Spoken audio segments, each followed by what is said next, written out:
Chapter 2: The Encounter. Max finally woke up. He was lying on the floor of his room. According to him, a lot of time had passed. However, when he checked the time, he realized that only about 10 minutes had gone by since he'd lost consciousness. Disoriented, tired, and scared, he headed to his bed. He automatically prepared to go to sleep and set his alarm to avoid being late for work. Moments before falling asleep, he noticed flashes of purple, blue, and red outside his window. He was so exhausted that he fell into a deep sleep. The alarm rang. As usual, Max got ready for work, though he noticed that his body felt different, with more energy than usual. He grabbed his things and headed to the restaurant. Instead of thinking about fantasy stories and worlds beyond the probable, he remembered what had happened the night before, including the attempted assault. He unintentionally overheard two people discussing the possibility of a gang war because two members of a local criminal group had been severely beaten in an alley. Max could only think that the attackers had it coming. At that moment, he remembered Achilles' words. From now on, there's a change of plans. Little by little, he was starting to believe it. What had happened wasn't a product of his imagination. He needed to figure out how to deal with that burden. Just before he woke up on the floor, Achilles told him that he would guide him at first, before his final departure, and that they needed to hurry. To do so, Max would have to return to the same place. He didn't know how to do it, or rather, he wasn't sure if he wanted to go back. When he arrived at his usual stop, he recognized the young man he had seen a couple nights earlier. The young man was without the girl and still seemed to be searching. Were they looking for Achilles so desperately? Perhaps they were tracking him. Fortunately, Max could go unnoticed anywhere at that moment, so he simply kept walking until he reached the restaurant. Once there, he didn't let his thoughts overwhelm him. He focused solely on his numerous, well-defined tasks. He had never paid as much attention to the kitchen team working alongside him as he did that day. He observed them closely for the first time. They were all in their uniforms at their stations, some working and some chatting. He saw his boss, a friend of his sister Natalia's, who looked him up and down and asked if he was okay because he seemed different. Max just nodded and headed to his work area. It was a very busy day with lots of preparations and customers. His concentration was divided, so he made frequent, albeit minor, mistakes. His supervisor asked if he was sick. Max replied negatively and continued working as usual. He didn't know much about the kitchen staff and knew even less about his service colleagues. He noticed a blonde girl with green eyes who was very pretty, and she returned his gaze. She approached him and spoke to him for the first time. "Hi, I'm Rachel. Nice to meet you." "Hi, I'm Max," he replied confidently, "not Maximilian or Maxie." "It's the first time I've seen you take your eyes off the work table," she said, smiling. "I focus on my tasks," he smiled back. "That's good," she said. "You must want to become a great chef." "This job is temporary. I studied business administration and I hope to make a big change soon." As he said the word change, he shuddered at what had happened and his smile disappeared. Hearing that, Rachel said she understood perfectly because she was also just passing through. Her dream was to study art in Europe, so she was saving money for the trip. Not knowing what else to say, Max drew on the energy from that morning and encouraged her, saying that she would become a great artist. Rachel smiled and told him he was very kind. She suggested he consider the restaurant as a company he could manage in the future. He had never thought of it that way. Rather, he thought he might be there for a reason. In any case, with everything happening inside him, he no longer knew what to do or think. Rachel said she had to get back to her tasks, and she let him know how nice it had been to talk to him. She said she would like to chat again soon. Max responded kindly and checked the time. His shift was about to end. His supervisor offered him the night shift again. This time he declined, saying he needed to run some errands. He apologized and went to change. In the locker room hallway, he saw Rachel talking to a muscular guy with an unfriendly face. The guy asked Max if he had lost something. Max just asked to pass and kept walking. At that moment, he heard the man tell Rachel that she would never leave the city without his permission. The comment bothered Max, even though he barely knew Rachel and didn't think it was appropriate to interfere. Besides, he wanted to investigate Achilles as soon as possible. On his way to the bookstore to look for research materials, he noticed that his shadow was denser and darker than usual. He decided to investigate this as well. However, he didn't find anything relevant. Suddenly, he saw the black-haired girl and the two men with her, one in a trench coat, the other with a lock of hair on his chin and a black bandana on his head that matched the jacket she was wearing. Thinking they were following him, he got scared and wanted to do some online research from the safety of his home. He left unnoticed and hurried to his room. He locked the door with all the bolts and kept checking to make sure none of them were near his building. He began to investigate Achilles, but the only information he could find was that the name was associated with prominent figures in history and mythology. Before giving up, he clicked on the last link, Achilles, the Shadow of Destruction. It was a dark, Gothic web page with text that read, "A man with the power to destroy everything, who nearly conquered half the world, could cover everything with an infinite black cloak. Allies and enemies alike succumbed to his power until the angels themselves descended from heaven to stop his thirst for conquest. They made him vanish from this world and from the history of humanity." Intrigued, Max paused on an ancient painting showing a battlefield being covered and devoured by an immense shadow. In the foreground was the silhouette of a tall, thin man covered in a black cloak. Indeed, that person was Achilles. With that information, he could interrogate his visitor later. He tried to find out more about the shadow, but found only information related to science, which wasn't useful because this went beyond the ordinary and was an even greater mystery than Achilles. Achilles had announced that Max would be his seventh bearer. So, who were the others? Why did Max have to be the next one? He deduced that his experience with Achilles the previous night had taken place in his mind. He took a meditative position on the floor and tried with all his might to return to that empty place. Nothing happened. He couldn't concentrate. His head was filled with thoughts about Rachel and her strange boyfriend, among other things. Suddenly, he received a message from Rachel on WhatsApp. "Hey, it's Rachel. I got your number at the restaurant. I hope you don't mind. I'll be at Cafe Opal at 8 tonight. Would you like to keep talking?" Max didn't know what to do. Never before had a pretty girl invited him out, and he didn't want to miss this wonderful opportunity. He forgot all about the strange events of the past few days and decided to go. He replied to her message, thanking her for the invitation and confirming that it would be a pleasure to continue talking. The cafe was nearby, and he felt an urge within him to go. After changing his clothes a couple of times until he felt comfortable with his outfit, he left. Rachel was already there when he arrived. They ordered coffee and something to eat. She asked him about his errands. At that moment, he was a bit disconnected from reality and asked, "What errands?" "The ones you told your supervisor you had to take care of after work," she clarified. "Oh, those errands. Well, not so well. I'm missing some information to complete them," he lied. "If you need help, you can count on me," Rachel offered. "Thanks," Max replied. "Likewise, you can count on me for anything, including issues with your 2-meter-tall boyfriend," Max said, laughing nervously. "He's not my boyfriend anymore," she said, faking a smile. "We only dated for 3 months. He's extremely possessive and irritable. He was friendlier when I met him, but he's completely changed since joining some kind of martial arts group.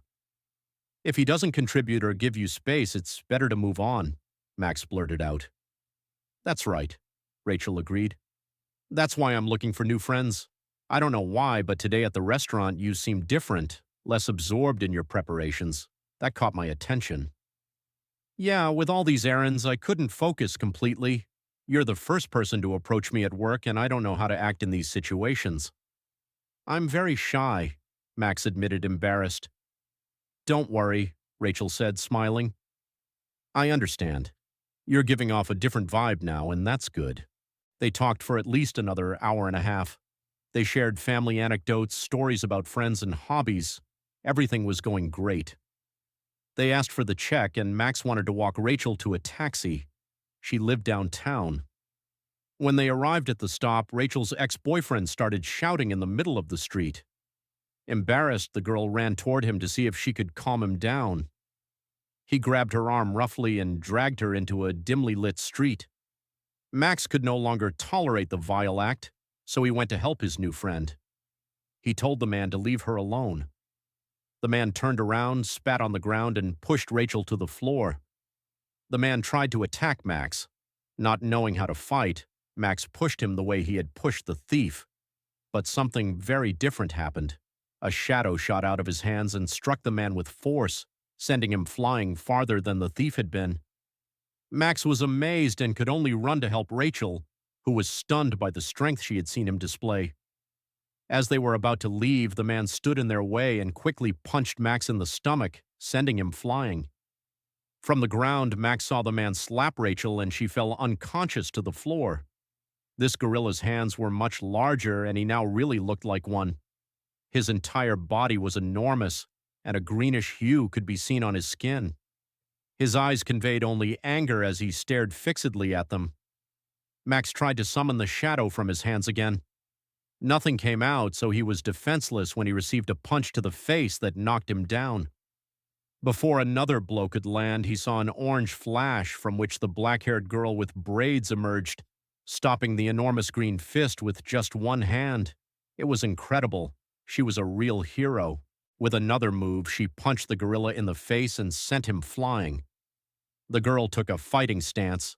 She gripped a sword by the hilt on her back and in the blink of an eye cut off the ogre's head with a single slash. Max didn't know what to say or do. His first thought was of Rachel. The other girl was already helping Rachel regain consciousness. When Rachel seemed awake, the black-haired girl moved her glowing fingertips. Symbols floated in the air, and a flash of light caused Rachel to faint again. The girl with the braided hair approached him, making the same movements with her fingers. Suddenly, a tentacle grabbed Max by the waist and pulled him away with tremendous force and speed. 3 blocks above the neighborhood buildings, to his left, the trenchcoat guy jumped from one of the rooftops and opened fire. One shot freed Max, who began to fall. Before he hit the ground, another girl he had never seen before caught him effortlessly, carrying him away as she jumped and ran over walls, poles, and streets until they reached an alley. Disoriented, Max tried to get up, but he couldn't. This short girl with silver hair down to her shoulders and wearing a light blue kimono shirt also used the tips of her fingers to launch chains of light that bound and immobilized him. Suddenly, a spear appeared in her hand. She spun it around and struck him hard in the stomach with its base. Before losing consciousness, he saw another guy arrive. He was even bigger than the greenish gorilla. Again, he had no idea how he had arrived at the empty place where he had met Achilles. Everything was white and immense.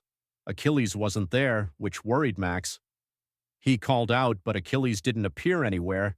He started walking in no particular direction until, after several minutes, he saw Achilles in the distance. In less than a second, he was by his side. "Maximilian, you're late!" Achilles snapped before Max could react.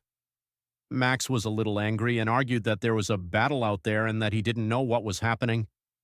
Achilles replied, "I'm aware of your situation, boy. That's why you must pay attention to what I'm about to tell you." "I need to escape and protect Rachel," Max shouted. "First of all, you need to calm down," Achilles suggested. "Then listen to me so you can summon the power of the shadow and defend yourself." Max fell silent, trying to focus all his attention on what his impromptu mentor was about to say. "This power is dangerous. It feeds on you and will slowly consume you unless you master it completely," Achilles said. "I used it briefly a while ago, but then I couldn't summon it again," Max replied. "That's because you're not focused, and you're not aware of what you can control now," the old man said firmly. "Please tell me how to do it," Max said. He was very worried about the situation and anxious about Rachel. "For now, the only thing I can teach you is how to summon the shadow," Achilles replied. "But if it takes over and you're not prepared to control it, an even greater evil will be unleashed in this world. To protect my friends, I know I can handle it for as long as necessary," Max said with determination. Achilles took a deep breath. The shadow appeared in his hands like armored gloves. He explained, "You must understand that you now possess something never seen before. From now on, you will be pursued wherever you go. Your life has completely changed. Great and terrible things await you, boy. Have courage and conviction in the days to come, but above all, remain true to yourself and your principles. Summoning the shadow is simple. Just desire it immensely and focus on it fully, and it will take the form you want. Come on, try it. Time is running out. Max did the same. He closed his eyes and took a deep breath. He wanted to forget what Achilles had just told him about the pursuit. He only wanted the elements to protect his friends. When he opened his eyes, his arms were completely covered by the shadow. They looked like two enormous, shapeless claws. He could feel his strength, even though he was still trapped in the alley by the chains of light. Max's captors were surprised to see him with his new appearance. He put all his strength into breaking free, and the chains snapped easily. Instinctively, he slashed with his claws, striking both of them as the shadow grew larger and longer. They reacted quickly, taking fighting stances. The big man said to his companion, "He's not supposed to be able to control it." "I don't know what's happening," she replied, looking incredulous. Max launched another strike, which the silver spear intercepted. Max barely dodged the sharp blade, and his opponent tried to hit him with an axe. The shadow blocked it. With renewed strength, Max pushed his opponent away. They positioned themselves at opposite ends in an attempt to corner Max. With a simple movement, he extended his claws and propelled himself out of there. He clumsily landed on his feet and ran as fast as he could to where Rachel was. His adversaries easily caught up to him and confronted him. "Who are you and what do you want with me?" Max inquired. "We just want to help you," the silver-haired girl said calmly. "Please calm down." "I can't do that if you tie me up with chains and attack me with your weapons," Max replied quickly. "Give us the shadow, damn it," the big guy exploded. "You calm down too," she scolded him. "What did you do with Rachel and the green guy?" Max asked, agitated. "We saw you face the possessed guy earlier, but we don't know anything about your friend," the girl replied. "Your companion did something strange to her with some symbols and she fainted," Max said. "Those Cretans are not our companions," the other guy said indignantly. "That's right," she confirmed. "We belong to another organization that can help you and your friend." "How?" Max wanted to know. "We can take that burden off you and help you forget all about this. What they did to your friend was exactly that. Erase her recent memories with a rune." "A rune?" Max repeated incredulously. "Yes, weakling, it's a simple rune," his opponent confirmed. "The bastards from the guard always solve things that way." 3 more figures appeared on the rooftop. The guy with the bandana said, "Who are you calling bastards, huh, Big Jack?" The captors immediately took a fighting stance, and their expressions changed. Likewise, the trio assumed their guard, but upon seeing Max, they realized that something bigger was going on. The trenchcoat guy told them, "You deal with the savages, I'll handle the other guy." In a matter of seconds, the 2 girls were fighting with swords and spears in a battle that looked more like a dance than a fight. The other 2 men were already in combat as well. Big Jack defended himself with his axe against the curved swords wielded by the guy with the black bandana. The trenchcoat man appeared right in front of Max.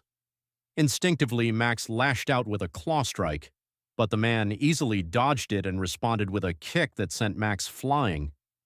Max tried to launch more attacks, but they were useless because the man evaded them with ease, which frustrated Max greatly. He shouted, "What did you do to Rachel?" Max received no answer, which only made him angrier. An intense energy radiated from his claws. He launched a new attack, and 2 enormous blades flew toward his opponent. Surprised, his opponent jumped high into the air. A pair of pistols appeared in each of his hands, and he began firing at Max. Max was forced to expand the shadow to shield himself from the bullets. Meanwhile, in just a few seconds, his opponent propelled himself forward with flames shooting from his feet, ready to shoot again. A trail of light blue light crossed the rooftop toward the trenchcoat man, who quickly blocked the attack. Max stretched out one of his claws and flew to the next rooftop. From that height, he could see the battle with flashes of various colors similar to those from the previous night, so he assumed it was them. Another shot was fired at Max, but he easily blocked it, being more accustomed to the claws now. He launched blades at his opponent, who could no longer dodge them as skillfully and resorted to his thrusters to move faster. Max concentrated all his power and unleashed a long, fast attack. His opponent joined the two pistols together and did the same, firing a powerful flame that collided with the shadow. Max could feel the force pushing against him and the heat radiating from it. He couldn't give up yet, not without helping his friend. The shadow began to cover his chest, increasing his strength significantly. He pushed more power into the flames, which gave way and struck the trenchcoat man, knocking him down. Max managed to identify his location and where he had been with Rachel earlier. His claws transformed into wings, which he flapped as hard as he could. He flew off at high speed and crashed hard into the ground, but the claws absorbed most of the impact. Fortunately, Rachel was still in the same place, unconscious. Near her was the headless body. His claws now covered half of his body and could harm his friend, so he tried to remove them but was unsuccessful. He heard a strange noise, turned his gaze, and saw two hideous creatures emerge from the decapitated body. They resembled enormous green lizards with horns, sharp teeth, and claws. In a matter of seconds, they devoured the massive body and head. Max stood in front of Rachel to protect her, and the creatures lunged at him. He managed to hold them off and keep them from getting closer. Then the beasts began to devour each other, forming a larger hybrid creature that was part man, part lizard, and had wings and horns. This being launched a green light attack at Max, who blocked it and returned an even larger and stronger attack. This motivated him to strike physically. However, the beast was extremely strong and effortlessly stopped his claws. Grabbing Max by the claws, the lizard threw him into the sky. The monster used its wings to rise and reach its target height before delivering a blow that was cushioned by the shadow on Max's chest. Max managed to land a solid hit by joining his claws together to form a giant hammer. They both fell. Max grew angrier by the second and longed to destroy everything. The shadow spread over his neck. His thighs were already covered, so he kept fighting as best he could. He dodged and struck, and the creature did the same until, in a moment of carelessness, the beast tried to devour Rachel. Max propelled himself forward with all his strength, covering his friend and receiving a strong bite on his left shoulder in the process. His rage reaching its limit, Max unleashed all his power with a loud cry, sending the monster flying. He turned to check on his friend, who seemed unharmed. Max stood up and the shadow covered his entire body except his head. He reached the beast and cut off one of its arms. His claws were now fully formed and resembled 5 blades, with edges on both sides of each hand. He felt all the power coursing through his body and wanted more. He spotted the trio from earlier in the distance, but he couldn't take his attention off the monster, which was lying there screaming with an arm missing. With another quick move, Max cut off its other arm, followed by its wings. He wasn't going to let it escape without paying for what it had done. The creature looked up at him, and in less than a second, its head was severed from its body. Max had never experienced such strength. He knew he could have anything he wanted, and no one would stand in his way.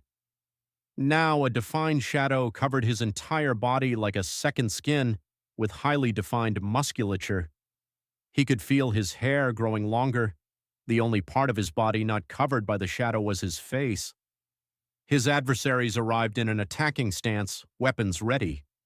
His previous captors also took up fighting positions. Convinced they couldn't defeat him, Max even felt a bit of pity for them. Gradually, he felt the shadow cover his face and began to fade, losing consciousness.